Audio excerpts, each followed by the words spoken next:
Greetings from light.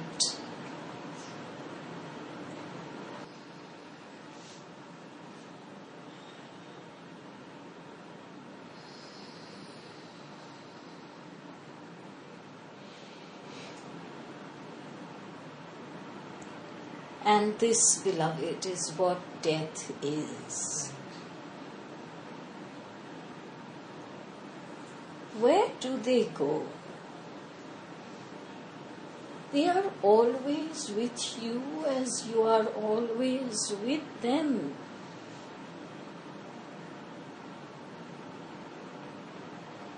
So why don't we talk of death?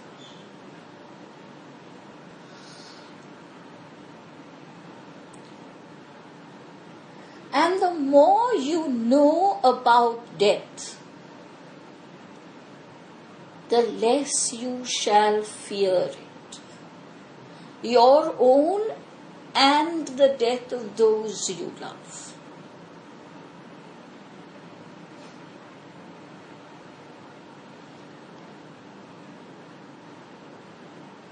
Death for you is painful because you must say farewell, you must say goodbye. But for the soul who exists, it is a celebration. In fact, for a soul, the process of birth is far more difficult.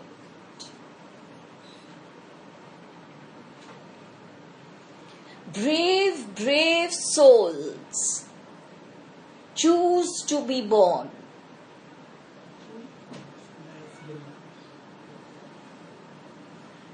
Once you have chosen to be born, before you can create your life plan,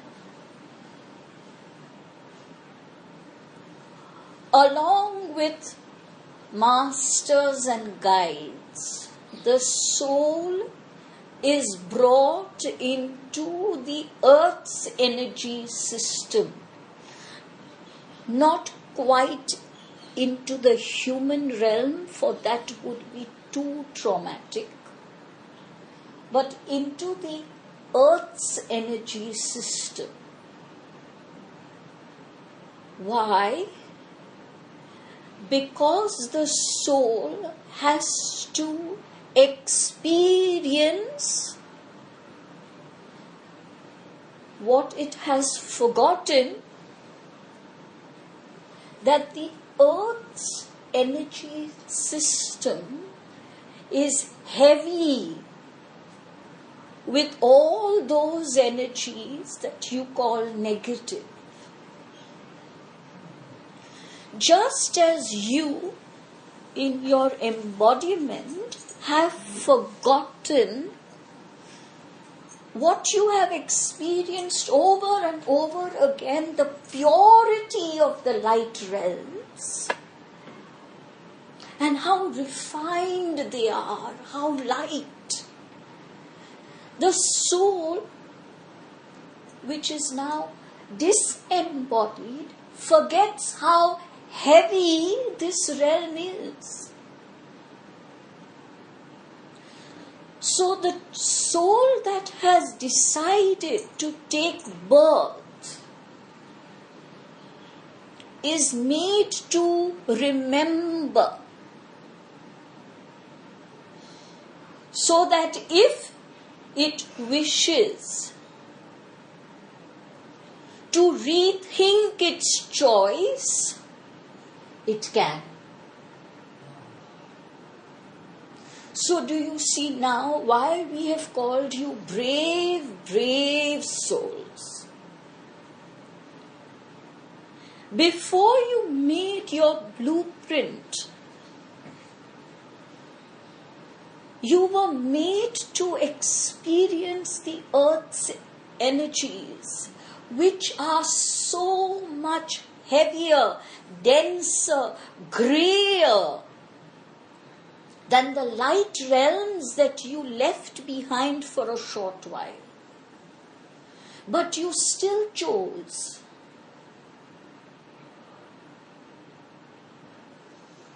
And each one has their own reason for this choice. The soul is made to experience this energy, and then the human energy, and then the energy of the family it has chosen, and then the energy of the mother it has chosen before the 9 months are over, so that if at any point the soul wishes to rethink its choice, it can.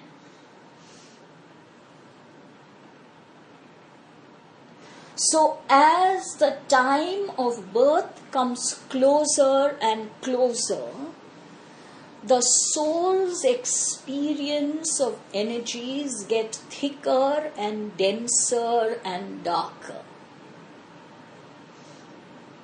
The soul must know what is the energy system it shall be dealing with, so that it does not come as a traumatic realization. The last 3 months, the soul spends more hours in this thick, dense energy system than it does in its light realm. For soon it shall have to spend all of its time in this thick energy system. And that is why those times when you sleep and visit your light realms again are vital. On a purely psychological note,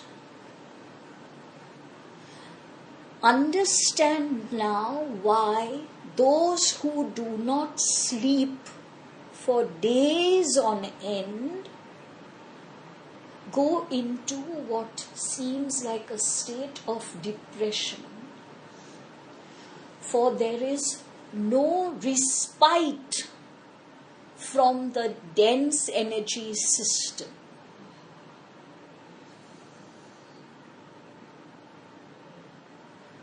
The soul's natural energy system aligns itself with light. So although the soul has been adjusting with this energy system, acclimatizing itself with this energy system for 9 months of this your year, it still needs to disappear into its light realm so that it can rejuvenate and return. And that is why babies sleep so much. They need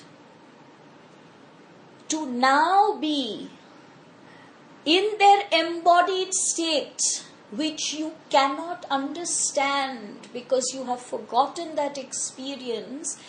Getting into an embodied state is a traumatic experience. So it needs to return for several hours to its light realm. And as the baby grows, it learns to adjust to the body first, and then to the energy that comprises that body, and the energies all around that body. Oh, birth is most certainly more difficult. And yet for you it is a time of celebration. Whereas death, which is easy, seems so painful, filled with fear, uncertainty. So let us take you to the few days and hours just before death. Now, do not misunderstand that this process that we explain is relevant only to a person who is unwell. The process that we are about to describe is relevant to all except those who die a violent death. And we shall discuss that a little later. So, let us look at the weeks and the days and the hours before death. Just as a soul decides to enter this world, a soul decides to exit. Is the soul born as soon as it decides to enter? No. There is a time period that has to elapse for the soul to get acclimatized or to choose to rethink its decision to be born. So also, when a soul decides to exit, it does not happen in that moment. It could happen months from then. What happens in this time period, which is different for each individual person? Someone might need months before the final exit, someone might need weeks, and someone might need days. In that time, very gently, the energies of the human being, because now we are looking at the human being, very gently, the energies of the human being are detached from the world. It happens so gradually that not even the human being herself or himself is often aware of the process. But it is detached from earthly energies like color, sound, taste, smell. Haven't you found sometimes a person loses a particular sense? For example, taste or smell or sight or hearing or cannot decipher color, it is because the energies of the human being are very, very slowly being detached from physical energies. Just as birth is made as less of a trauma as is possible, so is death. Because both processes are transitions. And when transitions take place very rapidly, they can be very traumatic.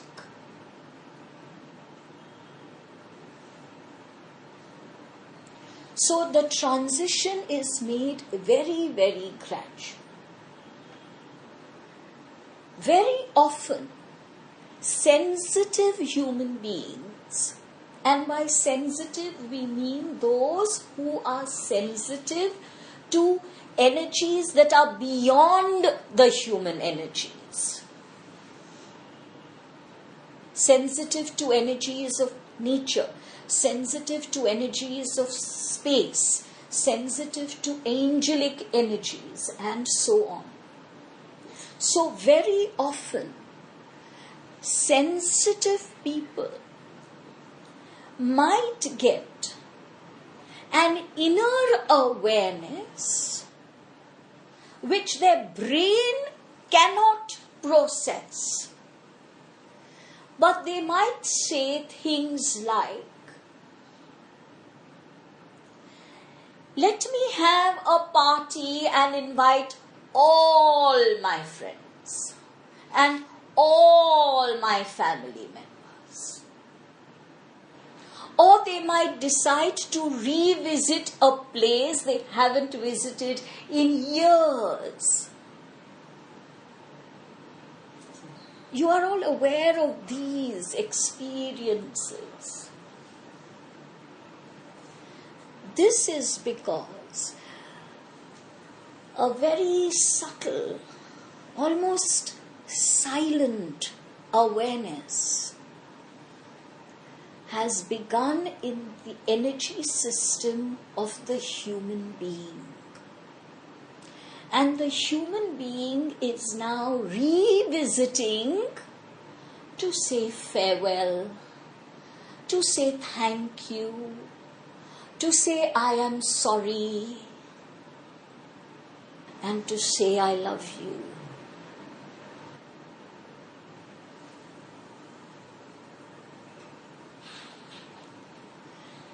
This awareness moves gradually but gains in strength.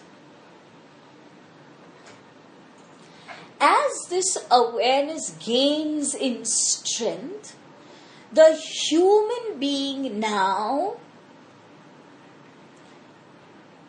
on a soul level, revisits its chosen method of exit. We must here remind you that as of some years ago, moments of exit, as many of you know, have become fluid. So now, in this current energy, the soul revisits the method of exit and the moment of exit.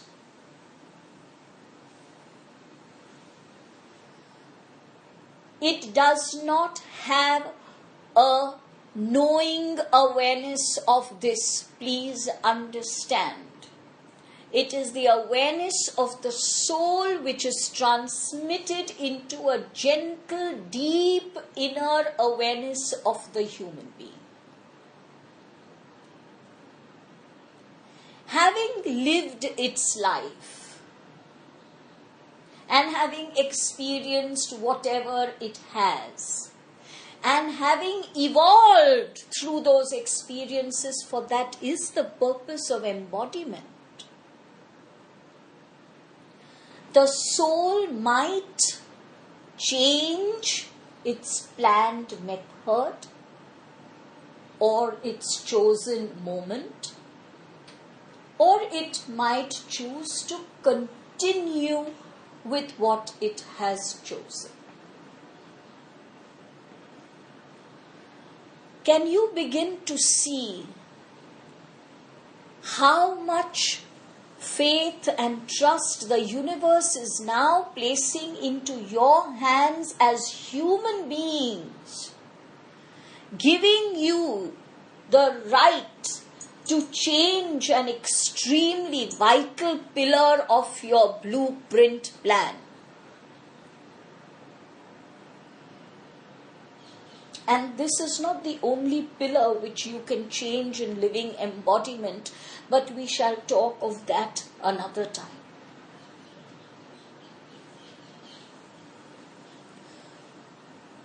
Once the soul has now chosen the method of exit and the moment of exit, the human consciousness, not knowingness, the human consciousness is made aware of the method and the moment. So the human energy system begins to gear itself and move towards that chosen method.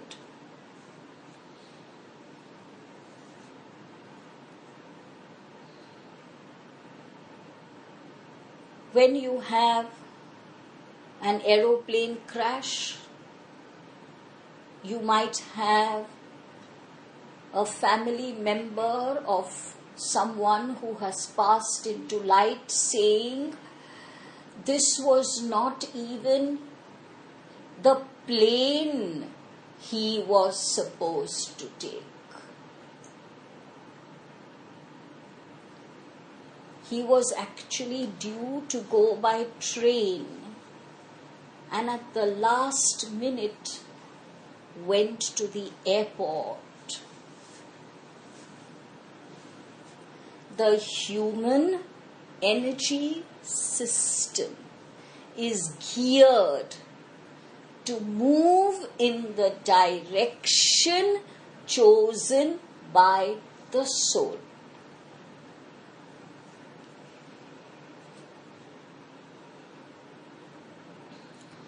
Now let us come back to the time just before, a few weeks before, the passing over moment.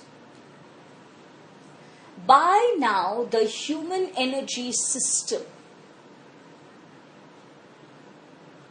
has raised its consciousness of its passing over.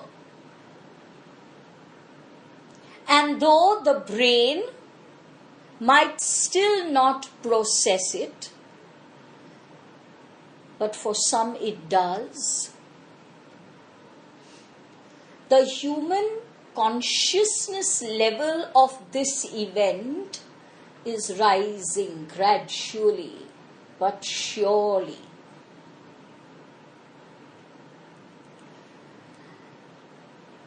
At this time, there is the first reviewal. You are aware of the reviewal of the soul when it passes over. But the first reviewal takes place before the soul passes over.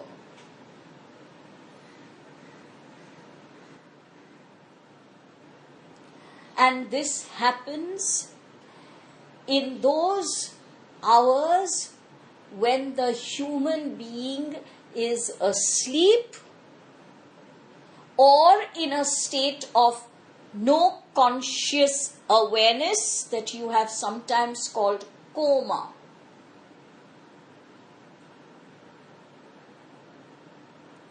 So the first reviewal takes place. Reviewal of the life seen in the light of the blueprint that it had chosen. But this reviewal is different from the reviewal of the soul when it passes over. In this reviewal, there is no recognition of the hurt or pain caused to another. There is only a reviewal of events. Events that could have been joyous or events that could have been painful.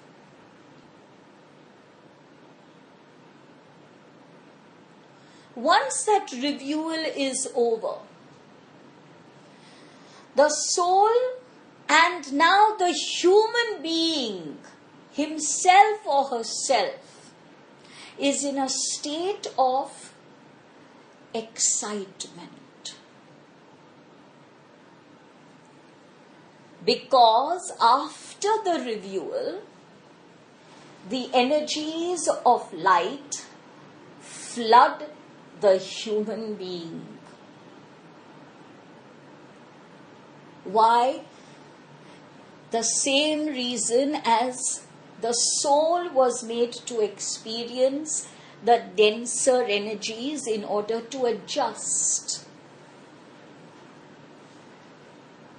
You might think it would be easy to adjust to light, refined energies, but not so.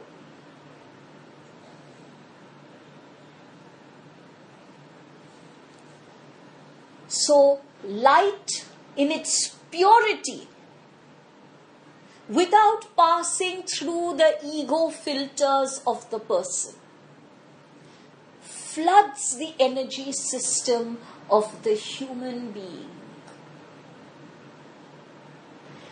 creating an elation, a joy, and bringing down resistance.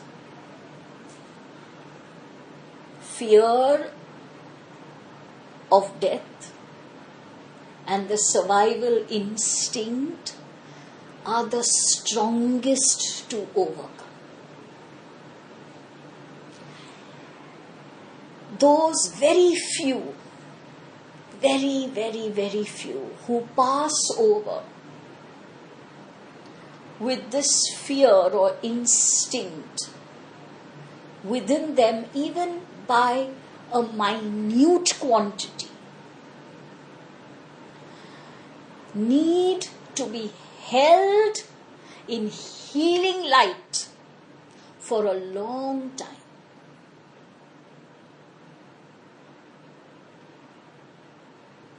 So when the light floods the human energy system,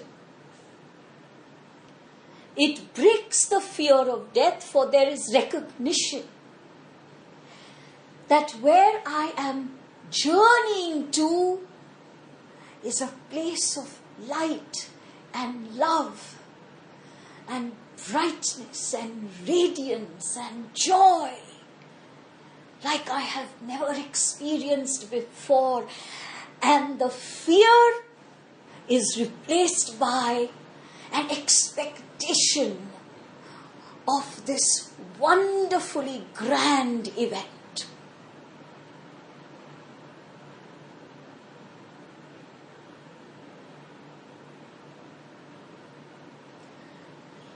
And that is why you see the smile on those who have passed over. There is bliss. And do they know this bliss? Only when they pass over know they have begun to know this bliss weeks or days or hours before the exit, depending upon the human being.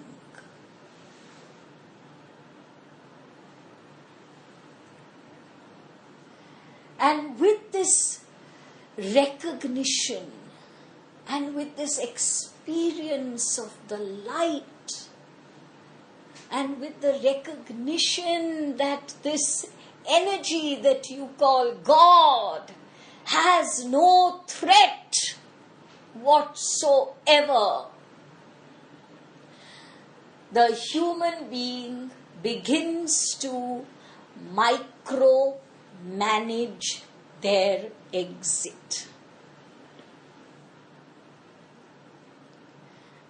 All decisions are then handed over, with the guides standing by. Who shall be present and who shall not? And when and how? Will it be quick? Will it go slowly as I breathe out the breath, little by little?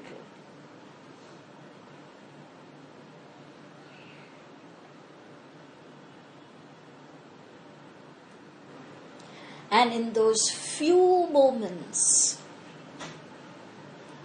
before there is no more breath, in those few moments, the human being exits. And what you see is only a body that you still see is breathing. But the human being, the element of the soul, has exited already.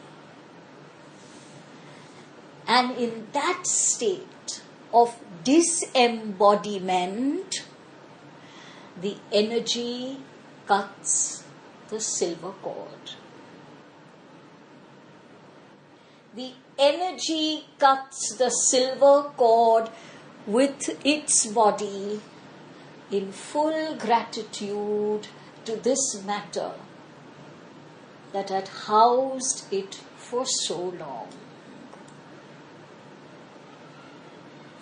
The silver cord is not cut by a master.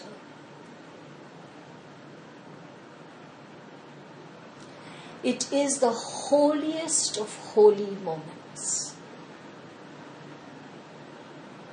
The soul stands resplendent, bathed in white light, already being healed.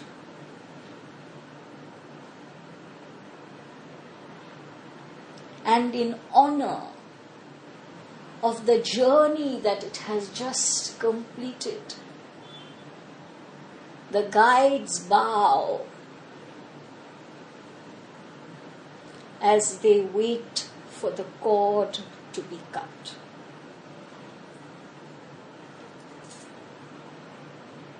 It is the holiest of holy moments.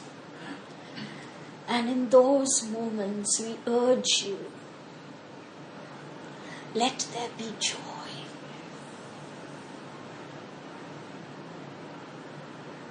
For often the loud wailing and the tears detract a little from this holy experience for the soul. For remember, the soul still has its emotional body and mental body with it. It has shed the physical body. Now it moves into the astral realm. And here we are assuming that the soul is ready to travel. We shall not speak here of those sad souls who cannot make this journey.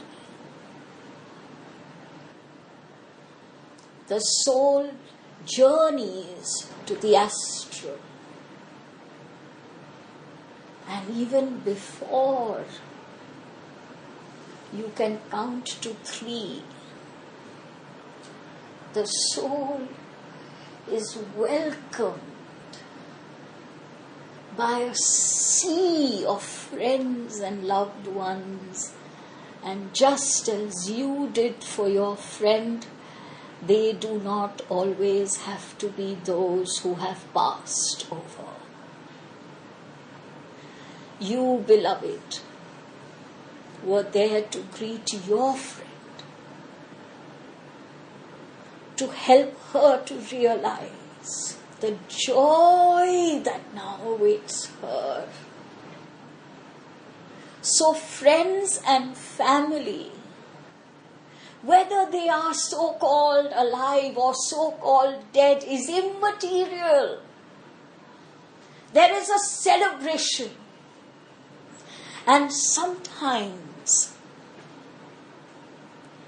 there are those who may have crossed your path for just a short while,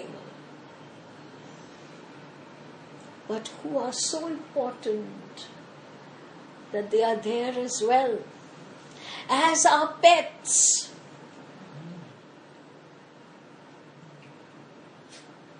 As our loved teachers of the earthly realm, and they could be your school teachers, your university professors, those who touched your life in a grand manner.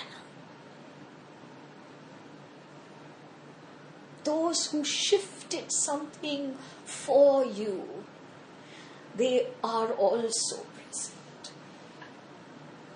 Who can be sad now?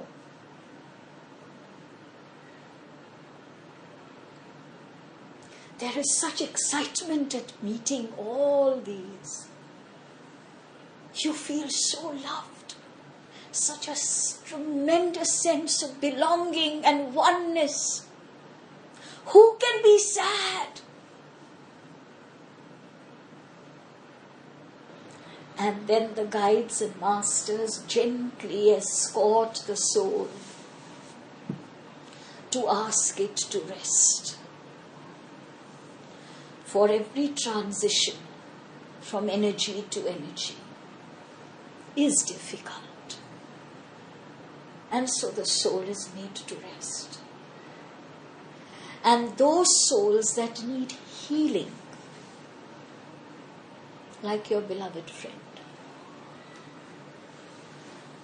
are made to rest and heal for as long as their memories release the ill health. They do not take the dis-ease with them.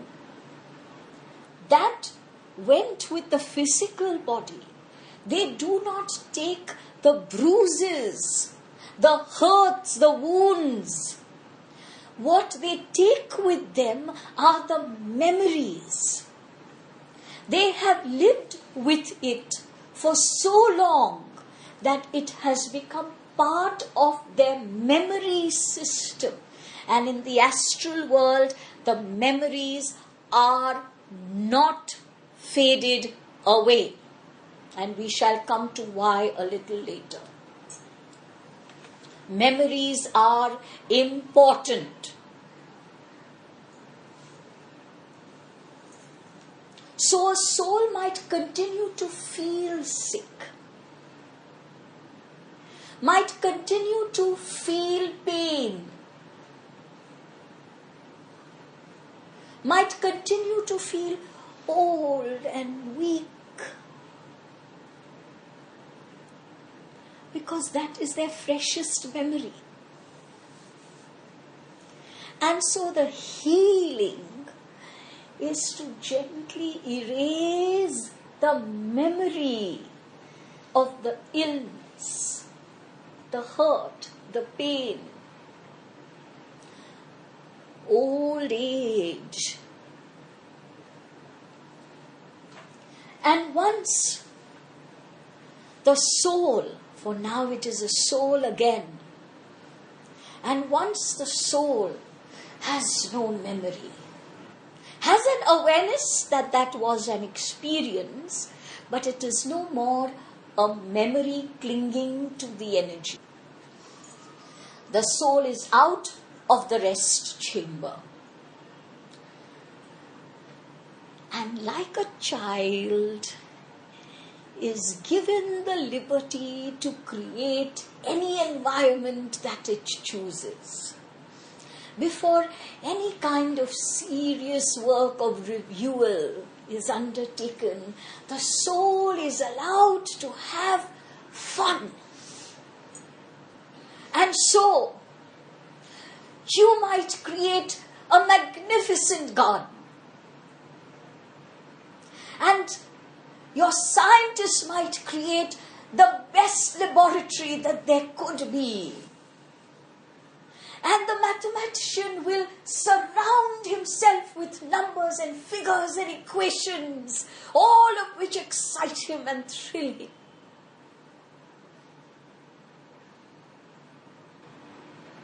The soul is allowed to create.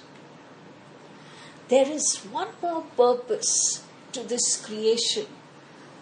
Fun, of course, is a big reason, but there is yet another reason. In creating in this manner, lightly, joyfully, happily, the soul begins to remember how to create with light.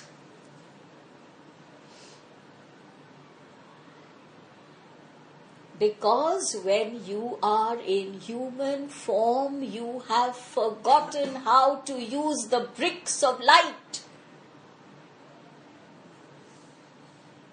And this is what the soul must remember first.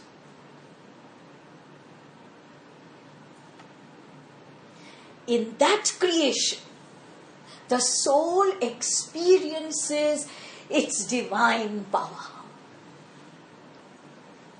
It feels strong. It feels mighty. And there is a reason why the soul must feel that way. For with that power and with that experience of that power, the soul enters the reviewal chamber.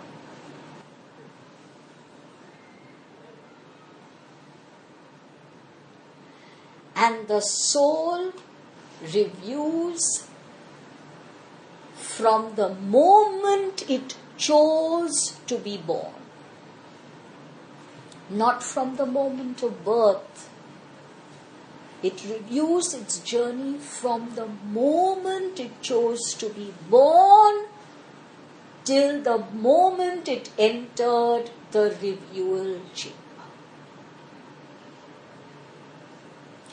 This is an intense experience. And at this time, your communication with the soul is not permitted. For the soul cannot be distracted. There has to be a pinpoint focus on this review. But no soul can enter the revieal chamber till they have cut all emotional and mental cords with those on earth.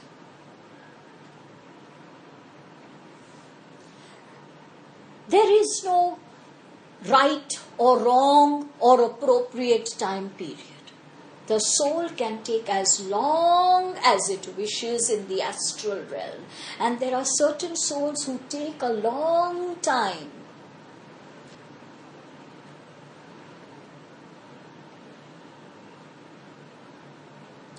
And as the soul experiences the happiness and the creation of the astral realm, slowly the soul detaches from earthly relationships, earthly desires, earthly obsessions, earthly addictions. Until that is complete, no soul can enter the reviewal chamber.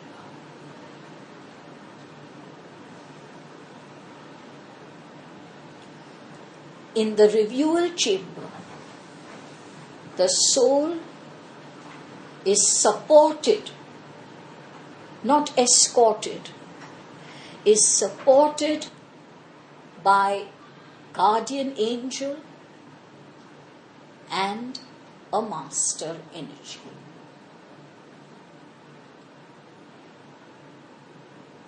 And then, let us call it, a film is played. But an unusual film, where you can see yourself and experience at the same moment yourself acting in that film. But that is not why it is unusual. It is even more unusual than that. For you can see and experience yourself as playing in that same moment all the roles of all those who are present. So you see yourself in your last body that you left behind, but you also see yourself in all the bodies of those you called friend, family, and foe. And that is why, beloveds, the harsh word that leaves your mouth is experienced by you. Do you understand that genuinely there is only one energy? And this is the experience the soul gets in the reviewal chamber. The experience of one.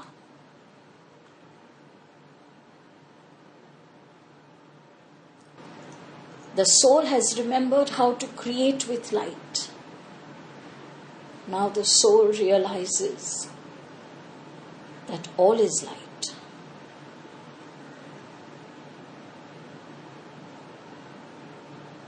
And that is why this reviewal chamber is an intense experience. But with each experience, the emotional and mental body that is still attached to the soul begins to fade away.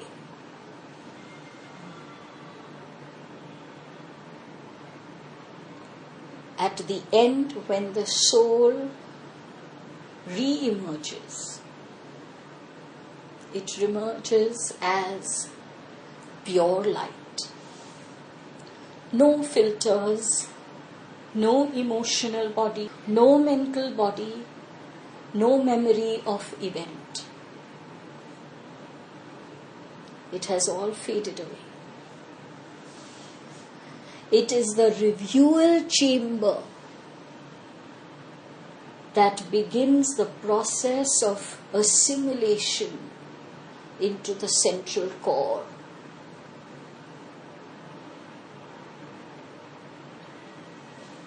And though the soul re-emerges as pure light, do not think that the soul emerges what you might call perfect or omniscient or omnipresent or omni anything. The soul still has greater assimilation to do, which has been explained to you many years ago. But as the assimilation gets stronger and greater, the so-called perfection, if you wish to use that word, of the soul gets stronger and greater. So sometimes when you ask those who have passed over to give you information of much higher realms than it could reach, the soul will have no answer.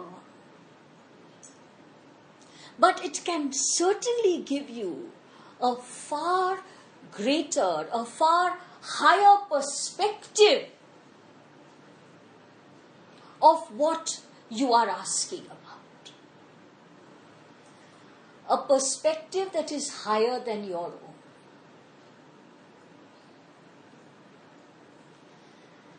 At this point, there is a decision the soul must make. To remain in the astral or to move into the realm of higher light.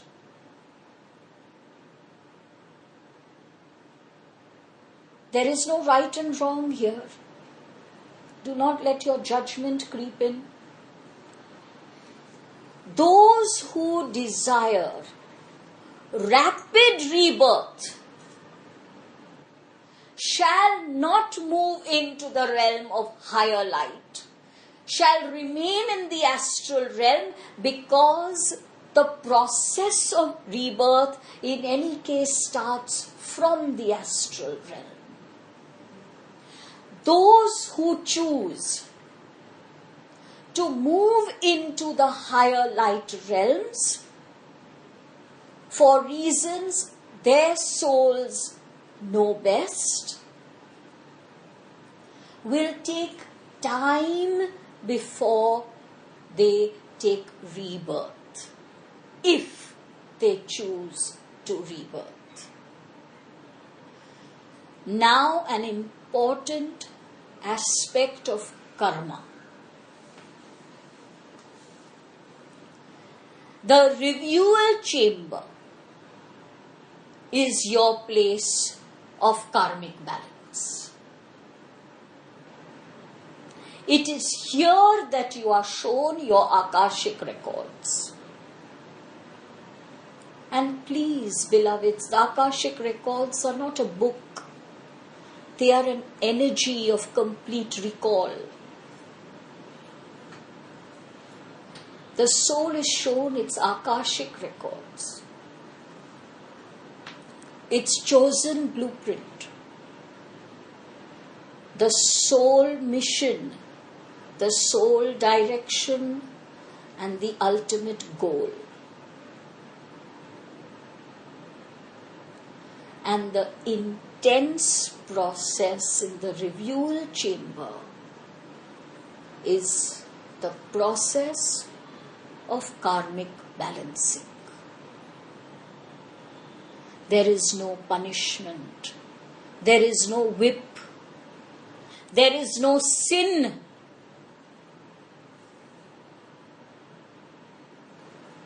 Do not make yourself scared and others scared with these completely erroneous myths. They do not exist. Yes, beloved. When you call people who have passed on, the souls you passed on, and they say, we are always with you, we are there for you, we are always present, what does that mean? When they say that, do they mean that from the astral they have an energy connect with you? Excellent. Let us understand the wider picture presented by this question. those souls who communicate with you and always tell you, we are with you always. You are not alone. We are guiding your hand. We are with you. Do not fear. Are these erroneous messages? Not at all. Souls who have passed over could have taken rebirth without your awareness. And other souls who have passed over might be in the higher light realms, still not taken rebirth. A third category would be souls who have chosen to remain in the astral realm, for they seek quick rebirth. Your connection, beloved, to the energies of these souls, whether they be in a different embodiment, or they be in the astral realm, or they be in a higher light realm, your connection to these energies is as strong as it always has been, for they are you. How can that connection ever break? It doesn't break when you take birth. It doesn't break when you die. It doesn't break when you are in living embodiment. You are connected strongly to every single living being on this earth. You know some energies more familiarly and with greater love because there has been a human connect in your last incarnation. But as soon as the soul is in the realm of the astral or the higher light, it realizes that that last incarnation is only a drop in the ocean.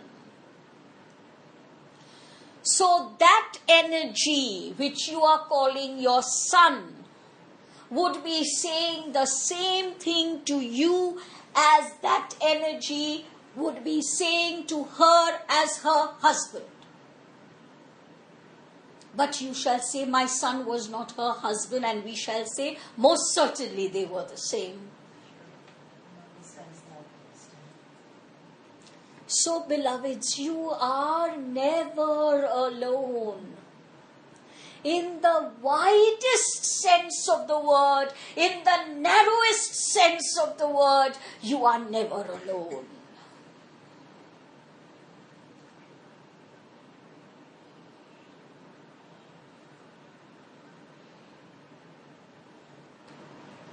We hope that death shall now genuinely seem to you as a celebration. Live the rest of your years in full contentment. Never wish for it to be cut short by even a moment. For the years that you live are your years of wisdom, are your years of assimilation, are your years of growth. Why would you wish that they be cut short by even a moment? Do not pray for death. Do not wait for death. Do not wish for death, but welcome it when it comes to you.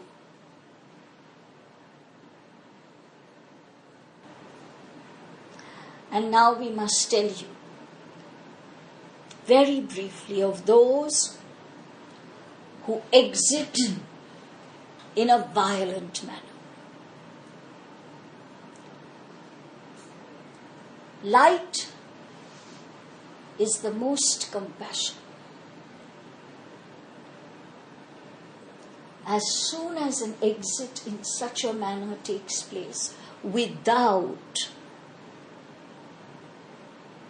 the choice of the person being that method. And yes, sometimes death does happen without the choice. But again, we shall not discuss all that. We shall discuss it at another time if you are all interested to know. But when such death takes place, light creates an environment exactly as the environment, safe environment, left behind by the human being. For a long while, the human being who is not a human being anymore shall not even realize that it is not a human being. Awareness is gradually brought in by other so-called human beings that are only creations of light, now beginning to look surprisingly not quite solid. Objects look slightly fluid, almost as though there has been a trick of the eye. In such gentle, easy manner, the soul is introduced to its own death.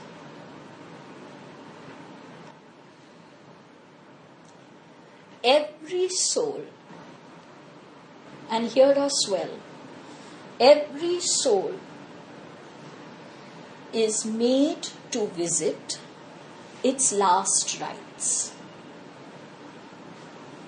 It must, so that all bonding with the body is finally eliminated. But what about those who are living in this created environment?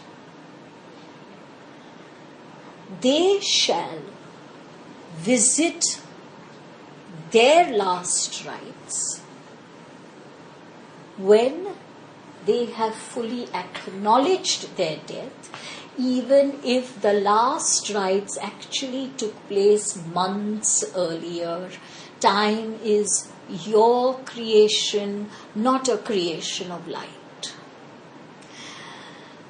And events can be taken out and displayed and experienced whenever needed. So that ghost thing is true. The Patrix who is coming around like a ghost.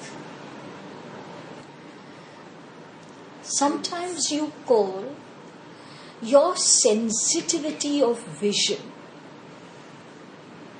and you attribute what you have seen to a ghost. It actually is your own vision being sensitive to other energies. The ones who are truly in that sad place of not journeying towards the astral can easily show themselves to you, for they are still caught in their dense energy state.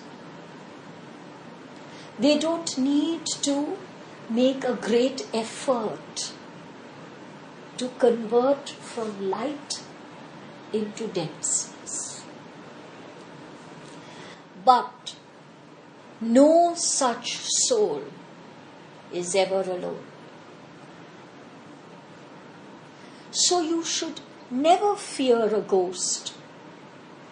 For remember, where there is a ghost, there is a light being. What about the dark force energies? All of these shall be enveloping this so-called ghost. But the light being is constant. It cannot help, for it has been rejected. The ghost might have chosen to be alone, or might have chosen to be with some dark force energies. Whatever its choice, the light being is always present, always. So then how come people make The reason for this light being present like a sentinel of light, is that as soon as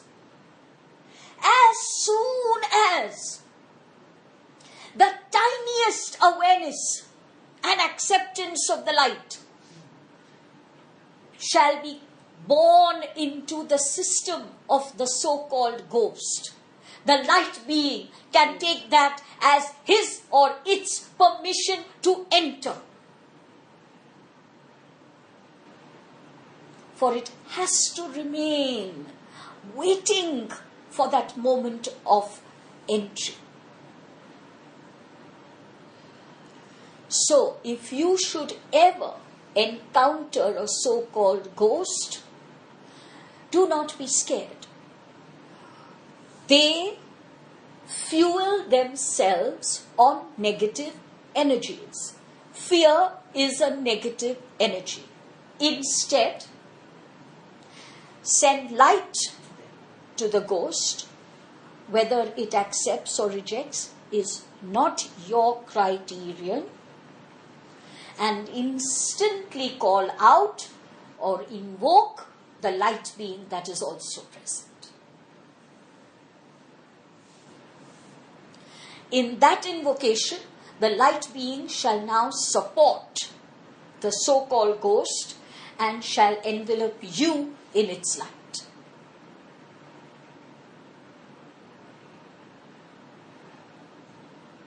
I have another question, and that is that when people have not believed that there is life after death, the soul finds that there is nobody to greet them. There's nothing, there's void. We shall not accept that as truth. We shall explain why. Those who do not believe, who in fact believe that there is nothing, shall experience that belief without being troubled by it. For that was their belief. And then slowly again, a little glimmer here and a little shimmer there is seen. Those who did not believe in life after life, but do not believe in nothingness, are met by those who are with them always. Even the soul who believes in nothingness is surrounded by friends and family and loved ones and guides and angels, but he does not see them. Didn't point it out. For those souls who are playing tug of war between the worlds, is there anything you can... No soul plays tug of war. It seems like they go It and they seems come back. Yeah. like they do to you. Yeah. No soul plays tug of war. A decision of death is a strong, determined, final decision. There is no wavering in its choice. The method the soul has chosen may seem to you, beloved one, as a tug of war. What about near-death experiences then? Near-death experiences are deliberately managed by the realms of light. so that more and more and more people become aware that there is life after life. Sometimes a near-death experience is vital to break through thought patterns that there is nothing.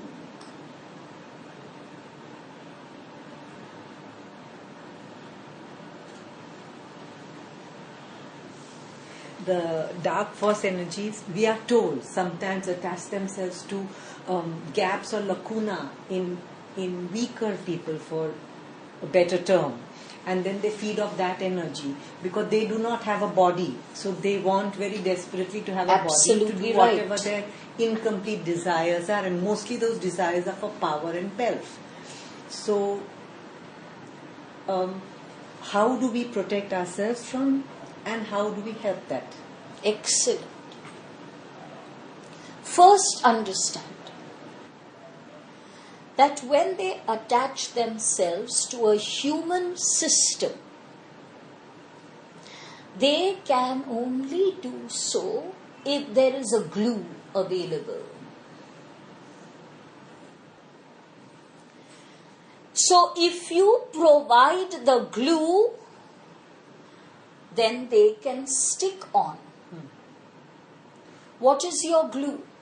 Your glue is your greed, your addictions, power abuse, dishonesty, corrupt practices, criminal tendencies, hatred, rage, violence, revenge.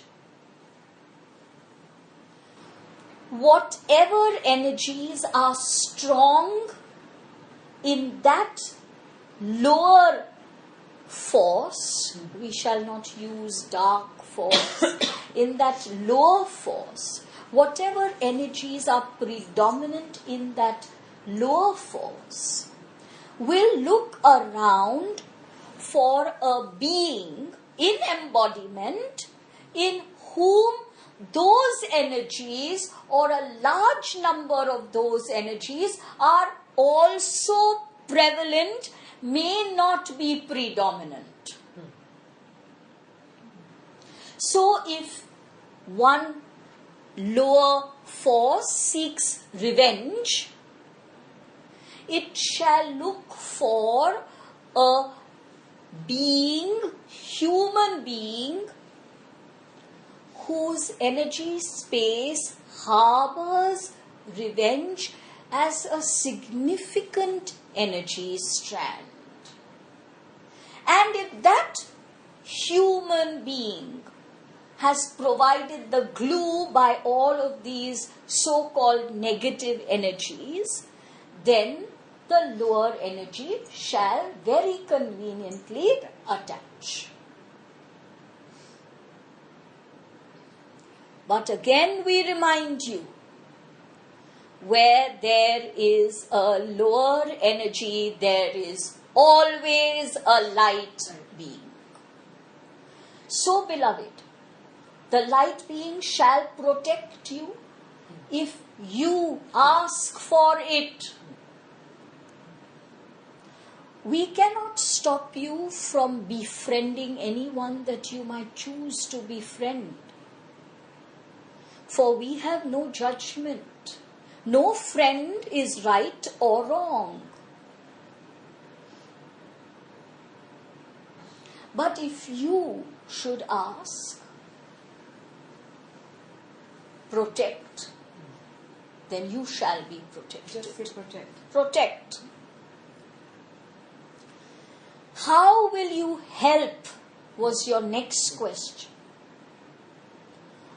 You cannot help, but you can most certainly volunteer to help and add your energies to the light beings once the small, minute opening is seen.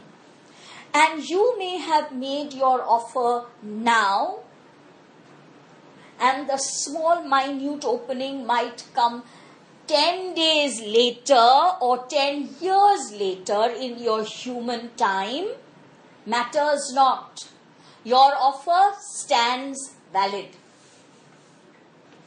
And you shall not even be aware that your energies have at that time added, but they have added to the light being's power.